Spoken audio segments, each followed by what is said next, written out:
রস বড়া রেসিপিটি শেয়ার করব। চলুন তাহলে রেসিপিটি শুরু করা যাক। এখানে আমি 100 গ্রাম মুড়ি নিয়ে নিয়েছি। এবার মুড়িগুলোকে মিক্সিতে গুঁড়ো করে নিব। গুঁড়ো করা হয়ে গেছে।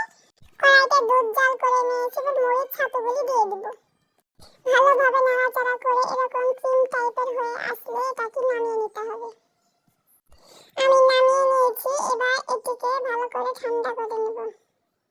আমি যে পরিমাণ মুড়ির ছাতু নিয়েছিলাম ঠিক একই মাপে গুঁড়ো দুধও দিয়ে দিচ্ছি। তারপর এতে হাফ চামচ বেকিং পাউডার আর 2 চামচ ঘি দিয়ে ভালোভাবে মাখিয়ে নিতে হবে। তারপর একটি ডিম ভেঙে অল্প অল্প করে দিয়ে এটিকে ভালো করে আবার মাখিয়ে নিব। আমার এখানে পুরো ডিমটা লেগে গেছে। এবার কড়াইতে চিনি দিয়ে পরিমাণ মতো পানি দিয়ে শিরা তৈরি করে নেব। দুটো এলাচও ফাটিয়ে দিয়ে দিচ্ছি। শিরাটা ফুটে আসলে গ্যাসটা বন্ধ করে দেব।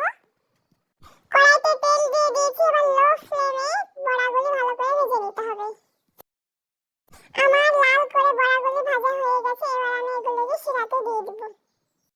এইভাবে আমি সব বড়াগুলি শিরাতে দিয়ে দেব। আমার সব বড়াগুলি শিরাতে দিয়ে দেওয়া হয়েছে। এবার গ্যাসটা জ্বালিয়ে এগুলোকে ভালোভাবে 2 মিনিট জাল করে নিতে হবে। তারপর এটিকে নামিয়ে ঠান্ডা করে দিতে হবে। তাহলেই আমাদের দারুণ টেস্টি মুড়ি দিয়ে রস বড়া রেসিপিটি তৈরি হয়ে যাবে।